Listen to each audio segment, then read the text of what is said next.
ಪ್ರತಿಯೊಬ್ಬರಿಗೂ 500 ರೂಪಾಯಿ ಒಂದ್ ಮನೆ ಕೊಡ್ತಾರೆ, ಮೂಗ್ಮತ್ ಕೊಡ್ತಾರೆ, ಕುಕ್ಕರ್ ಕೊಡ್ತಾರೆ, ಎಣ್ಣೆ ಕೊಡ್ತಾರೆ, ಮಟನ್ ಮಾಡಿಸ್ತಾರೆ, ಚಿಕನ್ ಮಾಡಿಸ್ತಾರೆ. ಅವ್ರ ಅಷ್ಟೊಂದೆಲ್ಲ ಖರ್ಚು ಬರೀ 3 ಲಕ್ಷ ಸಂಬಳ ತಗೊಳಕ್ಕೆ 30-40 ಏನು ಖರ್ಚು ಮಾಡ್ತಾರ ಅವರು. ನಾವು ರೋಡ್ ಮಾಡಿಸ್ತೀವಿ, ನಿಮ್ ಊರಿಗೆ ರೋಡ್ ಇಲ್ಲ, ನಿಮ್ ಊರಲ್ಲಿ ದೇವಸ್ಥಾನ ಇಲ್ಲ, ನಾವ್ ದೇವಸ್ಥಾನ ಕಟ್ಟಿಸ್ತೀವಿ, ಬಡವ್ರಿಗೆ ಸಹಾಯ ಮಾಡ್ತೀವಿ ಅಂತ ಅಂದ್ರು. ಅವ್ರು ಗೆದ್ರು, ಗೆದ್ರು. ಬಟ್ ಬಂದ್ ನಮ್ಮ ಊರಿಗೆ ಯಾಕೆ ರೋಡ್ ಮಾಡ್ಲಿಲ್ಲ? ಮತ್ತೆ 5 ವರ್ಷ ಇದೇ ಕಷ್ಟ ಪಡ್ಬೇಕಾಗ್ತಲ್ಲ. ಅದು ಏನ್ ಮಾಡ್ಬೇಕೀಗ? ನೋಡಿ, ಸೋಷಿಯಲ್ ಮೀಡಿಯಾ ತುಂಬಾ ಬರೀ ಪ್ರಜಾಕೀಯ ಅಂತಾನೆ ಬರ್ತಾವೆ, ಪ್ರಜಾಕೀಯದ ಬಗ್ಗೆನೆ ಹೇಳ್ತಾರೆ. ಯಾವ್ದ್ರಲ್ಲಿ ನೋಡಿದ್ರು ಬರೀ ಉಪೇಂದ್ರ ಸರ್ ಮಾತಾಡೋದೇ ಬರ್ತೈತೆ. ಪ್ರಜಾಕೀಯ ಅಂದ್ರೇನು? ನೀನು ಮನೆಗ್ ನೋಡಿದ್ರೆ ಯಾವಾಗೂ ಪ್ರಜಾಕೀಯ ಅಂತ ಹೇಳ್ತಿದ್ಯಾ. ಪ್ರಜಾಕೀಯ ಅಂದ್ರೇನು? ಪ್ರಜಾಕೀಯದಲ್ಲಿ ಏನೇನ್ ಬೆನಿಫಿಟ್ಸ್ ಇದಾವೆ? ಮತ್ತೆ ಯಾವ ಕಡೆ ನೋಡಿದ್ರು ಉಪೇಂದ್ರ ಸರ್ ಹೋಗ್ಬಿಟ್ಟು ಅಲ್ಲೆಲ್ಲ ಲೈವ್ ಆಗಿ ನ್ಯೂಸ್ ಅಲ್ಲೆಲ್ಲ ಬಂದ್ಬಿಟ್ಟು ಮಾತಾಡ್ತಾ ಇದ್ದಾರೆ. ಮತ್ತೆ ನಮ್ ಕಾಲೇಜಲ್ಲೂ ಅಷ್ಟೇ ಸ್ಟೂಡೆಂಟ್ಸ್ ಎಲ್ಲಾನ ಉಪೇಂದ್ರ ಸರ್ ಬರ್ಬೇಕು, ನಾವು ಉಪೇಂದ್ರ ಸರ್ಗೆ ವೋಟ್ ಮಾಡ್ತೀವಿ, ನಮಗೂ ವೋಟಿಂಗ್ ಬೇಗ ಬರ್ಬೇಕು ಅಂತ ಕಾಯ್ತಾ ಇದ್ದಾರೆ. ಮತ್ತೆ ಆಲ್ಮೋಸ್ಟ್ ಕಾಂಟೆಂಟ್ ಕ್ರಿಯೇಟರ್ಸ್ ಎಲ್ಲಾನ ಉಪೇಂದ್ರ ಸರ್ ಒಂದು ಪಕ್ಷ ಇದೆ, ಟಿವಿಗೆ ಗೆದ್ದಾಗಿಂದ ಮಾತಾಡ್ತಾ ಇದ್ದಾರೆ. ಪ್ರಜಾಕೀಯ ಅಂದ್ರೆ ಏನು ಸ್ವಲ್ಪ ಹೇಳ್ತೀಯಾ? ಪ್ರಜಾಕೀಯ ಅಂತ ಅಂದ್ರೆ ಏನಿಲ್ಲ, ಪ್ರಜೆಗಳು ಜವಾಬ್ದಾರಿ ತಗೊಂಡು ಪ್ರಜೆ ಒಬ್ಬ ವ್ಯಕ್ತಿನ ಆಯ್ಕೆ ಮಾಡಿ ಕಳಿಸ್ಬೇಕು. ಈಗ ಪ್ರಜಾಪ್ರಭುತ್ವ ನಡೀತಾ ಇರೋದೇ ಹಿಂಗೆ. ಏನಾಗಿದೆ, ಎಲೆಕ್ಷನ್ ಅಲ್ಲಿ ಯಾರು ಒಬ್ಬ ಗೆದ್ಬಿಡ್ತಾರೋ ಅವನ್ನ ರಾಜಧಾನಿ ಮಾಡ್ಬಿಡ್ತಾ ಇದ್ವಿ. ಹೌದು, ಪ್ರಜಾಕೀಯ ಮತ್ತೆ ರಾಜಕೀಯ ವ್ಯತ್ಯಾಸ ಏನು? ಆದ್ರೆ ಇಲ್ಲಿ ಪ್ರಜೆ ರಾಜನಾಗಿರ್ತಾನೆ, ಪ್ರಜೆ ಅಲ್ಲಿ ಹೋಗೋಂಥವ್ರು, ಪ್ರಜೆ ಆಯ್ಕೆ ಮಾಡಿ ಕಳಿಸೋಂಥವ್ರು ಕಾರ್ಮಿಕನಾಗಿರ್ತಾನೆ, ಒಬ್ಬ ಕೆಲಸಗಾರನಾಗಿರ್ತಾನೆ. ಇಲ್ಲಿ ರಾಜಕೀಯದಲ್ಲಿ ಏನಾಗುತ್ತೆ, ಅವ್ರು ನಮ್ ಕೈ ಮುಗಿತಾನೆ, ಕಾಲಿಗೆ ಬೀಳ್ತಾನೆ. ಏನು, ಚುನಾವಣೆಗಿಂತ ಮುಂಚಿತವಾಗಿ ನಮ್ಗೆ ಎಲ್ಲಾ ಏರಿಯಾದಲ್ಲೂ ಓಡಾಡ್ತಾನೆ. ಚುನಾವಣೆ ಮುಗಿದು ಅವ್ನ್ ಗೆದ್ದು ಅವನ ಆಯ್ಕೆ ಆಗಿದ್ದಾದ್ಮೇಲೆ ಕಡೆ ವಾಪಸ್ ಬಂದು ನೋಡಲ್ಲ. ಆದರೆ ಪ್ರಜಾಕೀಯದಲ್ಲಿ ಹಂಗಿಲ್ಲ. ಪ್ರಜಾಕೀಯದಲ್ಲಿ ಏನಾಗುತ್ತೆ, ಅವನು ಚುನಾವಣೆಗಿಂತ ಮುಂಚಿತವಾಗಿ ಬಂದು ಮನೆಗೆ ಯಾರು ಕಾಲಿಗೆ ಬೀಳಲ್ಲ, ಕೈ ಬೀಳಲ್ಲ, ದುಡ್ಡು ಕೊಡಲ್ಲ, ಹಣ ಹಂಚಲ್ಲ, ಏನು ಮಾಡಲ್ಲ. ಚುನಾವಣೆ ಮುಗಿದು ಅವನ ಆಯ್ಕೆ ಆದ್ಮೇಲೆ ಕ್ಷೇತ್ರದಲ್ಲಿ ಬಂದು ನಿಮ್ ಸಮಸ್ಯೆಗಳು ಏನಿದಾವೆ ಅಂತ ಕೇಳ್ತಾನೆ. ಮತ್ತೆ ನಮ್ಮ ಸಮಸ್ಯೆಗಳನ್ನೆಲ್ಲ ಪಟ್ಟಿ ಮಾಡ್ಕೊಂಡು ಹೋಗಿ ಅಡ್ಮಿನಿಸ್ಟ್ರೇಟಿವ್ ಮಾತಾಡ್ಬಿಟ್ಟು ನಮ್ಮ ಕೆಲಸಗಳನ್ನ ಮಾಡ್ಕೊಂಡು ಕೊಡ್ತಾನೆ. ಇದು ಪ್ರಜಾಕೀಯ. ಅವನು ಹಣ ಖರ್ಚು ಮಾಡಲ್ಲ. ರಾಜಕೀಯದಲ್ಲಿ ಏನ್ ಮಾಡ್ತಾರೆ, ಒಬ್ಬ ರಾಜ ಬರ್ತಾನೆ, ಒಬ್ಬ ಲೀಡರು, ನಾವು ಒಬ್ಬನ ನಾಯಕ ಅಂತ ಅನ್ಕೊಂತೀವಿ. ಅವನು ಏನ್ ಮಾಡ್ತಾನೆ, ಎಲೆಕ್ಷನ್ ಇನ್ನ ಮುಂಚಿತವಾಗಿ ಎಲ್ಲ ಕ್ಷೇತ್ರ ತುಂಬಾ ಓಡಾಡ್ತಾನೆ. ಇನ್ನು 5 ವರ್ಷ ಆರಾಮಾಗಿ ವೇಸ್ಟ್ ಮಾಡ್ತಾನೆ, ಅವನು ಚೆನ್ನಾಗಿ ಮಜಾ ಮಾಡುವಂತೀವಿ. ಆದ್ರೆ ಪ್ರಜಾಕೀಯದಲ್ಲಿ ಹಂಗಲ್ಲ. ಅವನು ಚುನಾವಣೆಯಲ್ಲಿ ಎಲೆಕ್ಟ್ ಆದ್ಮೇಲೆ ಅವನಿಗೆ ಕೆಲಸ ಸಿಕ್ಕಿದಾದ್ಮೇಲೆ ಅವ್ರು 5 ವರ್ಷ ನಮ್ಮ ಹತ್ರ ಬಂದು ಕೆಲಸ ಮಾಡ್ತಾ ಇರ್ತಾರೆ. ಇಷ್ಟೇ ಪ್ರಜಾಕೀಯ. ಮತ್ತೆ ಎಲೆಕ್ಷನ್ ಆಯ್ತಲ್ಲ, 3 ವರ್ಷಕ್ಕಿಂತ ಮುಂಚೆ MLA ಎಲೆಕ್ಷನ್ ಆಯ್ತು. ಅವಾಗ ಬಂದ್ರು ಲೀಡರ್ಸ್ ಎಲ್ಲ ಬಂದ್ಬಿಟ್ಟು ನಾವು ನಿಮಗೆ ಅಷ್ಟು ಗ್ಯಾರಂಟಿ ಕೊಡ್ತೀವಿ, ಇಷ್ಟು ಗ್ಯಾರಂಟಿ ಕೊಡ್ತೀವಿ, ನಿಮ್ ಊರಲ್ಲಿ ನಾವು ರೋಡ್ ಮಾಡಿಸ್ತೀವಿ, ನಿಮ್ ಊರಿಗೆ ರೋಡ್ ಇಲ್ಲ, ನಿಮ್ ಊರಲ್ಲಿ ದೇವಸ್ಥಾನ ಇಲ್ಲ, ನಾವ್ ದೇವಸ್ಥಾನ ಕಟ್ಟಿಸ್ತೀವಿ, ಬಡವ್ರಿಗೆ ಸಹಾಯ ಮಾಡ್ತೀವಿ ಅಂತ ಅಂದ್ರು. ಅವ್ರು ಗೆದ್ರು. ಬಟ್ ಬಂದ್ ನಮ್ಮ ಊರಿಗೆ ಯಾಕೆ ರೋಡ್ ಮಾಡ್ಲಿಲ್ಲ? ಅಲ್ಲ, ಅವ್ರು ಹೇಳಿದ್ರಲ್ವಾ, ಮಾಡ್ತೀವಿ ಅಂತ ಹೇಳಿದ್ರು ಅಷ್ಟೇ, ಮಾಡೇ ಮಾಡ್ತೀನಿ ಅಂತ ಅವ್ರೇನು ಹೇಳಿಲ್ಲ. ನೀವು ಚುನಾವಣೆ ಆದ್ಮೇಲೆ ಬಂದ್ಬಿಟ್ಟು ಯಾವತ್ತಾದ್ರು ಕೇಳಿದೀವ ನಾವನ್ನ? ಅವ್ರು ನಾವು ಚುನಾವಣೆ ಮುಗಿದ್ಮೇಲೆ ಇಂತೆಲ್ಲ ಮಾಡ್ತೀವಿ ಅಂತ ಹೇಳಿದ್ರಲ್ಲ, ನಾವ್ ಯಾವತ್ತಾದ್ರು ಹೋಗಿ ಅವ್ರನ್ನ ಕೇಳಿದೀವ? ಅವ್ರು ಯಾವತ್ತಾದ್ರು ನಮ್ಮ ಊರಿಗೆ ಬಂದಿದಾರ ಮತ್ತೆ ವಾಪಸ್ ಕೇಳಕ್ಕೆ? ಕೆಲಸ ಮುಗಿತು, ಅವ್ರು ಹೋದ್ರು ಅಷ್ಟೇ. ಪ್ರಜಾಕೀಯದಲ್ಲಿ ಏನಾಗುತ್ತೆ, ಪ್ರಜಾಕೀಯದಲ್ಲಿ ಚುನಾವಣೆ ಆದ್ಮೇಲೆ ನಮ್ಮ ಕ್ಷೇತ್ರಕ್ಕೆ ಬರ್ತಾನೆ, ಅವನ ಆಯ್ಕೆ ಆದ್ಮೇಲೆ ಬಂದು ಕೆಲಸ ಮಾಡ್ತಾನೆ. ಸರಿನಾ? ಇವರು ವೋಟ್ ತಗೊಂಡು ಆಯ್ಕೆ ಆಗೋದಕ್ಕೋಸ್ಕರ ಕೆಲಸ ಮಾಡ್ತಾರೆ. ರಾಜಕೀಯ ಆಯ್ಕೆ ಆಗೋದಕ್ಕೆ ಕೆಲಸ ಮಾಡುತ್ತೆ, ಪ್ರಜಾಕೀಯ ಆಯ್ಕೆ ಮಾಡಿದ್ದು ಆದ್ಮೇಲೆ ಬಂದು ಕೆಲಸ ಮಾಡ್ತಾರೆ. ಮತ್ತೆ MLAಗಳಿಗೆ ಆಲ್ಮೋಸ್ಟ್ ಅಂದ್ರೆ ಎಷ್ಟು ಸಂಬಳ ಕೊಡ್ಬೋದು ಅವ್ರಿಗೆ ಒಂದ್ ತಿಂಗಳಿಗೆ? ಅವ್ರದ್ದು ಎಲ್ಲಾ ಅಲಯನ್ಸ್ ಸೇರಿ 3 ಲಕ್ಷ ಬರ್ಬೋದು. ಮತ್ತೆ ಅವ್ರಿಗೆ ಬಂದ್ಬಿಟ್ಟು ಪ್ರತಿಯೊಬ್ಬರಿಗೂ 500 ರೂಪಾಯಿ ಒಂದ್ ಮನೆ ಕೊಡ್ತಾರೆ, ಮೂಗ್ಮತ್ ಕೊಡ್ತಾರೆ, ಕುಕ್ಕರ್ ಕೊಡ್ತಾರೆ, ಎಣ್ಣೆ ಕೊಡ್ತಾರೆ, ಮಟನ್ ಮಾಡಿಸ್ತಾರೆ, ಚಿಕನ್ ಮಾಡಿಸ್ತಾರೆ. ಅವ್ರ ಅಷ್ಟೊಂದೆಲ್ಲ ಖರ್ಚು ಬರೀ 3 ಲಕ್ಷ ಸಂಬಳ ತಗೊಳಕ್ಕೆ 30-40 ಏನು ಖರ್ಚು ಮಾಡ್ತಾರ ಅವರು? ಅದು ಪರವಾಗಿಲ್ಲ, ನಿನ್ಗೆ ತುಂಬಾ ಆಲೋಚನೆ ಬರ್ತಾ ಇದೆ, ಹೌದಲ್ವಾ? ನಿನಗೆ ಆಲೋಚನೆ ಬಂದ್ಬಿಡ್ತು, ಏನ್ ಖರ್ಚು ಮಾಡ್ತಾ ಇರ್ಬೋದು? ಬಂದ್ರು. ಅಲ್ಲ, ಆಯ್ತು, ನಿನ್ಗೆ ಏನ್ ಅನಿಸ್ತಾ ಇದೆ ಈಗ? ಅಲ್ಲ, ಅಷ್ಟು ಕಡಿಮೆ ಅವ್ರಿಗೆ ಅವ್ರ ಆಟ ಅದು ಇನ್ವೆಸ್ಟ್ ಮಾಡಿದ ದುಡ್ಡು ವಾಪಸ್ ಬರಲ್ಲ ಅಂತ ಗೊತ್ತಿದ್ರು ಅವ್ರು ಏನು ಕಷ್ಟ ದುಡ್ಡು ಖರ್ಚು ಮಾಡ್ತಾರಲ್ಲ, ಅವ್ರಿಗೆ ತಿಕ್ಲ ಅಂತ ನನಗೆ ಯೋಚನೆ ಬರ್ತೈತಿ ಈಗ. ಅವ್ರಿಗೆ ತಿಕ್ಲ ಅಥವಾ ನಮಗ್ ತಿಕ್ಲ? 500,000 ಇಸ್ಕೊಂಡು ಎಣ್ಣೆ ಕೊಟ್ರು, ಕುಕ್ಕರ್ ಕೊಟ್ರು ಅಂತನ ಇವ್ರು ಓಟ್ ಹಾಕ್ತಾವ್ರೆ ಅಂತ ಅನ್ನಿಸ್ತೈತೆ ನನಗೆ ಜನ ಎಲ್ಲನ. ಅಲ್ಲ, ಅವ್ರ ದುಡ್ಡನ್ನ ಅಷ್ಟ ಅವರು ದುಡ್ಡು ಖರ್ಚು ಮಾಡಿ ಓಟ್ ಹಾಕ್ಸ್ಕೊಂಡ್ಬಿಟ್ರು, ನಾವ್ ಹಾಕ್ಬಿಟ್ವಿ, ಹೌದಲ್ವಾ? ಈಗ ಅವ್ರು ಬಂದು ನಮ್ ಕ್ಷೇತ್ರದಲ್ಲಿ ಏನ್ ಕೆಲಸನೇ ಮಾಡ್ತಾ ಇಲ್ವಲ್ಲ. ರೋಡ್ ಮಾಡ್ಕೊಂಡ್ ಕೊಡ್ತೀವಿ ಅಂತ ಹೇಳಿದ್ರು, ರೋಡ್ ಮಾಡಿದಾರ? ಮೊನ್ನೆ ಬಿಟ್ಬಿಟ್ಟು ಕಾಲ್ ಮುರ ಹಾಕೊಂಡ ಒಬ್ಬ ನಿಮ್ ಮಾವ, ಇನ್ನೊಬ್ಬ ಬಿದ್ಬಿಟ್ಟು ಗಾಡಿ ಎಲ್ಲ ಡ್ಯಾಮೇಜ್ ಆಯ್ತು. ಅವರೆಲ್ಲ 1,000 ರೂಪಾಯಿಗೆ 500 ರೂಪಾಯಿ ಓಟ್ ಮಾರ್ಕೊಂಡಿದ್ರು. ಅವ್ರಿಗೆ ಅದು ಅನ್ನಿಸ್ತಾ ಇಲ್ಲ ಅಲ್ವಾ? ಈ ರೋಡಲ್ಲಿ ಓಡಾಡಕ್ಕೆ ಆಗಲ್ಲ. ಅವ್ರು ಅಟ್ಲೀಸ್ಟ್ ಒಂದಿನ ಬಂದ್ಬಿಟ್ಟು ನಮ್ ಊರ್ ರೋಡಲ್ಲಿ ಓಡಾಡ್ಬಿಟ್ಟು ಅವ್ರಿಗೆ ಅನ್ಸುತ್ತೆ ಅವಾಗ ಅವ್ರ ಈ ಕಡೆ ಬರೋದೇ ಇಲ್ವಲ್ಲ, ಅಟ್ಲೀಸ್ಟ್ ಅವ್ರ ಈ ಕಡೆ ಓಡಾಡಿದ್ರೆ ಅವ್ರಿಗೊಂದ್ ಸ್ವಲ್ಪನಾದ್ರೂ ಗೊತ್ತಾಗುತ್ತೆ ಈ ರೋಡ್ ಚೆನ್ನಾಗಿಲ್ಲ. ಬರೋದೇ ಇಲ್ವಲ್ಲ, ಯಾಕೆ? ಚುನಾವಣೆ ಬರ್ತಾರೆ, ಮತ್ತೆ 5 ವರ್ಷ ಇದೇ ಕಷ್ಟ ಪಡ್ಬೇಕಾಗ್ತಲ್ಲ. ಅದು ಏನ್ ಮಾಡ್ಬೇಕೀಗ? ಮತ್ತೆ 5 ವರ್ಷ ತಿರ್ಗಾ ಬರಲ್ಲ. ಆದ್ರೆ ಅದಕ್ಕೆ ಏನ್ ಮಾಡ್ಬೇಕು? ಜನಗಳು ಬದ್ಲಾಗ್ಬೇಕು ಅಂತ ಅನ್ನಿಸ್ತೈತೆ. ಜನಗಳು ಹೆಂಗ್ ಬದಲಾಗಬೇಕು? ಅವರಿಗೆ ವೈಚಾರಿಕ ಮನೋಭಾವನೆ ಬೆಳಿಬೇಕು ಅಂತ. ಆಮೇಲೆ ಮತ್ತೆ ಎಲ್ರ ಮನಸ್ಸಲ್ಲೂ ನಮ್ಮ ಪ್ರಜೆಗಳಾಗಿರೋಂತ ನಾಗರಿಕ ಆಗಿರೋಂತ ನನ್ ಕೆಲ್ಸ ಏನು, ನಾನ್ ಕೆಲ್ಸ ಕೊಟ್ಟಿದ್ನೇ ಇಲ್ಲ, ಅವ್ರು ನನಗೆ ಕೆಲ್ಸ ಕೊಡ್ತಾವ್ರ, ನಾನಲ್ವಾ ಕೆಲ್ಸ ಕೊಟ್ಟಿರೋದು, ಅವ್ರು ಬಂದ್ ನಮ್ ಸೇವೆ ಮಾಡ್ಬೇಕು, ನಮ್ ಊರಲ್ಲಿ ರೋಡ್ ಮಾಡ್ಬೇಕು, ಗೌರ್ಮೆಂಟ್ ಇಂದ ಫಂಡ್ ಬರುತ್ತೆ, ಅದನ್ನ ಅವ್ರು ಏನ್ ಮಾಡ್ತಿದಾರೆ ಅಂತ ಜನಗಳು ಹೋಗ್ಬಿಟ್ಟು ಕೇಳ್ಬಿಟ್ಟು ಮಾಡ್ರಿ ಅಂತ ಕೇಳ್ಬೇಕು. ಇದನ್ನ 50 ಕೋಟಿ ಖರ್ಚು ಮಾಡಿದವ್ರು ಮಾಡ್ತಾರ? ಅವ್ರು ಮಾಡ್ತಾರ? ಅವ್ರು ಎಷ್ಟಾದ್ರೂ ಖರ್ಚು ಮಾಡ್ಕೊಂಡ್ ಬಂದಿರ್ಲಿ, ನಮಗೆ ಅಂತ ಬಂದಿದ್ ದುಡ್ಡನ್ನ ನಮಗೆ ಪಾರದರ್ಶಕತೆ ಇಲ್ದಂಗೆ ಅವರು ಎಲ್ಲ ನಮಗೆ ಈ ಗವರ್ನೆನ್ಸ್ ಅಂತ ಮಾಡ್ತಾವ್ರೆ.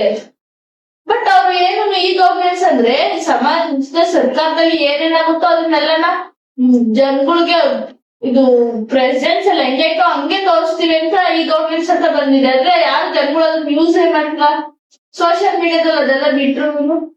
ಈಗ ಏನಾಗಿದೆ ಅಂದ್ರೆ ನನಗೆ ಅಷ್ಟೇ ಅವೇರ್ನೆಸ್ ತೋರಿಸ್ತಾ ಇಲ್ಲ. ಅಂದ್ರೆ ಅದು ಸರ್ಕಾರ ಪಾರದರ್ಶಕತೆ ಎಷ್ಟು ಕೊಡ್ತಾ ಇದೆ ಅದನ್ನ ನೋಡ್ಬೇಕು ಅನ್ನೋ ವೈಚಾರಿಕತೆ ನನಗೆ ಬರ್ತಾ ಇಲ್ಲ. ಮೊದಲನೇದಾಗಿ ನನಗೆ ಜವಾಬ್ದಾರಿ ಇಲ್ಲ. ನನ್ನ ಕ್ಷೇತ್ರಕ್ಕೆ ಎಷ್ಟು ಹಣ ಬಂತು ಅದನ್ನ ನಾನು ಯಾರಿಗೆ ಕೇಳ್ಬೇಕು, ಎಷ್ಟು ಕೆಲಸ ಆಯ್ತು ಇದನ್ನ ಕೇಳೋಕು ಈಗ ಒಬ್ಬ ಕೋಟ್ಯಾಧಿಪತಿನ ಕೇಳುವಂತ ಧೈರ್ಯನ ನಾನು ಸಾಮಾನ್ಯ ಪ್ರಜೆ ಮಾಡಕ್ಕಾಗ್ತಾ ಇದೆ. ಅಲ್ಲೊಬ್ಬ ಸಾಮಾನ್ಯ ಪ್ರಜೆನ ನಾವು ಆಯ್ಕೆ ಮಾಡಿ ಕಳಿಸಿದ್ರೆ ಕೇಳ್ತಾ ಇದ್ವಿ. ಕೋಟ್ಯಾಧಿಪತಿ ನನ್ನ ಅವ್ರ ಮನೆ ಬಾಗಿಲಿಗೆ ಬಿಟ್ಟವಲ್ಲ, ನಂಗೆ ಆ ಧೈರ್ಯನೇ ಮಾಡಲ್ಲ, ಹೌದಲ್ವಾ? ಏನ್ ಮಾಡೋದು ಅಂತ ಆಯ್ಕೆನ ನಾನು ಮಾಡ್ತಾ ಇದ್ದೀನಿ. ಇದು ನನ್ ತಪ್ಪಾಗಿದೆ. ಕಾಲೇಜಲ್ಲಿ ಎಲ್ಲಾ ಮಕ್ಕಳು ಹೋದರೆ ಪ್ರೊಜೆಕ್ಟ್ ಬಗ್ಗೆ ಮಾತಾಡ್ತಾ ಇದಾರೆ, ಕಾಲೇಜಲ್ಲೆಲ್ಲ ಸ್ಟೂಡೆಂಟ್ಸ್ ಎಲ್ಲ ಮಾತಾಡ್ತಾರೆ. ಹೌದು, ನಿಮ್ಮ ಕಾಲೇಜಲ್ಲಿ ಮಕ್ಕಳಿಗೆ ನೋಡಿ ಎಷ್ಟು ವಿಚಾರವಂತಿಕೆ ಬಂದಿದೆ, ಅವ್ರ ಮಕ್ಕಳುಗಳಿಗೆಲ್ಲ ಹೇಳ್ತಾರೆ, ಹೌದಲ್ವಾ? ಒಳ್ಳೆ ಬೆಳವಣಿಗೆ ಆಗ್ತಾ ಇದೆ, ಬದಲಾವಣೆ ಬರ್ತಾ ಇದೆ. ನಿಮ್ಮಂತ ಯೂತ್ಸ್ಗಳು, ನಿಮ್ಮಂತ ಸ್ಟೂಡೆಂಟ್ಸ್ಗಳು ಮನೆಯಲ್ಲಿ ಎಲ್ಲರಿಗೂ ವಿಚಾರನ ತಿಳಿಸ್ಬೇಕು. 50 ಕೋಟಿ ಖರ್ಚು ಮಾಡ್ಕೊಂಡು ಬರ್ತಾ ಇರೋದು ನಮ್ಗೆ ಇಲ್ಲಾದ ಕೆಲಸ ಮಾಡಿ, ನೀವ್ ಯಾರು ನಿಮ್ ಕಾಲೇಜ್ಗೆ ಎಷ್ಟೊಂದು ಡೊನೇಷನ್ ಕಟ್ಬೇಕು, ಎಷ್ಟೊಂದು ಫೀಸ್ ಕಟ್ಬೇಕು, ನಮ್ ಕಷ್ಟ ಏನು ಅನ್ನೋದು ನಾವ್ ಅರ್ಥ ಮಾಡ್ಕೊಳ್ತಾ ಇಲ್ಲ, ಹೌದಲ್ವಾ? ಈ ಒಂದು ಆರೋಗ್ಯ ವ್ಯವಸ್ಥೆ, ಒಂದು ರಸ್ತೆ ವ್ಯವಸ್ಥೆ, ಒಂದು ಇನ್ನೊಂದು ಹಲವಾರು ಸರ್ಕಾರಿ ಅನುಕೂಲಗಳು ಜನಕ್ಕೋಸ್ಕರ ಇದೆ ಮಾಡ್ಬೇಕಾಗಿರೋದು. ಅದನ್ನ ಅಷ್ಟೊಂದು ದುಡ್ಡನ್ನ ಹೆಂಗ್ ಖರ್ಚು ಮಾಡಿದ್ರು ಹೆಂಗ್ ಹೋಯ್ತು ಅನ್ನೋದನ್ನ ನಾವು ಯೋಚನೆ ಮಾಡ್ತೇವೆ. ನಮ್ಗೆ ಅನುಕೂಲ ಆಗ್ಬೇಕು ಅಂತಂದ್ರೆ ಮೊದಲು ನಾವು ಸರಿಯಾಗಿ ಓಟ್ ಹಾಕಿ, ನಾನು ಜಾತಿ ನೋಡಿ ಓಟ್ ಹಾಕ್ಬಾರ್ದು, ಪಕ್ಷ ನೋಡಿ ಓಟ್ ಹಾಕ್ಬಾರ್ದು, ವ್ಯಕ್ತಿ ನೋಡಿ ಓಟ್ ಹಾಕ್ಬಾರ್ದು, ವಿಚಾರ ಓಟ್ ಹಾಕ್ಬಾರ್ದು. ರಾಜಕೀಯದ ವಿಚಾರಗಳು ಎಲ್ಲರನ್ನೂ ಪ್ರಬುದ್ಧರನ್ನಾಗಿ ಮಾಡಬೇಕು ಅಂತ ಉದ್ದೇಶ ಇಟ್ಕೊಂಡಿದೆ. ಎಲ್ಲರಲ್ಲೂ ಕೂಡ ಒಂದು ಜವಾಬ್ದಾರಿ ಬರ್ಬೇಕು ಅಂತ ಹೇಳುತ್ತೆ.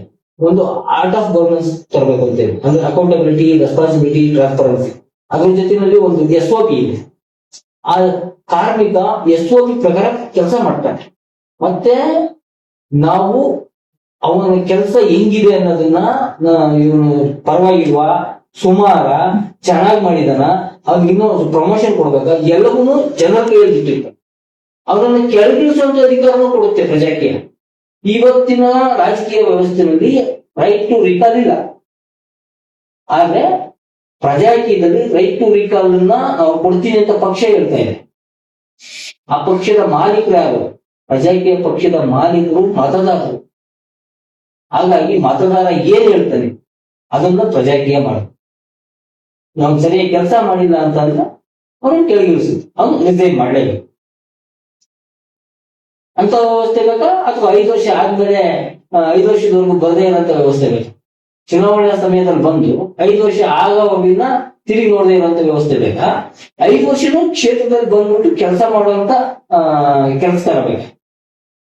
5 ವರ್ಷ ಬಂದ್ಬಿಟ್ಟು ಕೆಲಸ ಮಾಡಂತ ಬೇಕು. ಆದ್ರೆ ನಮ್ ಜನಗಳಿಗೆ ಏನು ಅಂದ್ರೆ 5 ವರ್ಷಕ್ಕೊಂದ್ಸಲ ಬರ್ಬೇಕು, 5 ವರ್ಷಕ್ಕೊಂದ್ಸಲ ಬರ್ಬೇಕು. ನಮ್ ಜನಗಳಿಗೆ ಹೆಂಗೆ ಅಂದ್ರೆ ಇಲ್ಲ, ಈಗ ಹಂಗಂತೂ ಕೂಡ ಈಗ ಜನಗಳಿಗೆ ಹೆಂಗಾಗ್ತಾ ಇದೆ, ಈಗ ಅದೆಲ್ಲ ತಪ್ಪು ಅನ್ನೋದು ಅರ್ಥ ಆಗ್ತಾ ಇದೆ. ಈಗ ಸೋಷಿಯಲ್ ಮೀಡಿಯಾದಲ್ಲಿ ಎಲ್ಲರೂ ಕೂಡ ಸೋಷಿಯಲ್ ಮೀಡಿಯಾದಲ್ಲಿ ಈಗೆಲ್ಲ ಹೇಳ್ತಾ ಇದ್ದಾರೆ. ಮತ್ತೆ ನೀವು ಈಗ ನಿಮ್ ಸ್ಟೂಡೆಂಟ್ ನಿಮ್ ಸ್ನೇಹಿತರು ಹೋದ್ರಲ್ಲ ಕಾಲೇಜಲ್ಲಿ ಮಾತಾಡ್ತಾರೆ ಅಂತ ಹೇಳ್ತಾ ಇಲ್ಲ.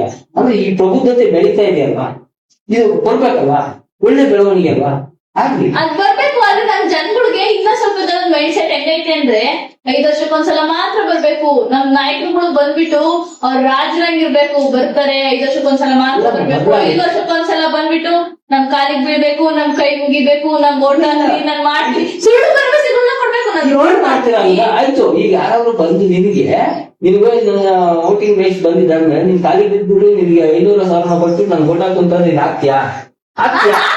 ಅಲ್ವಾ? ನೀನ್ ಬುದ್ಧಿವಂತ ಆಗ್ಬೇಕು.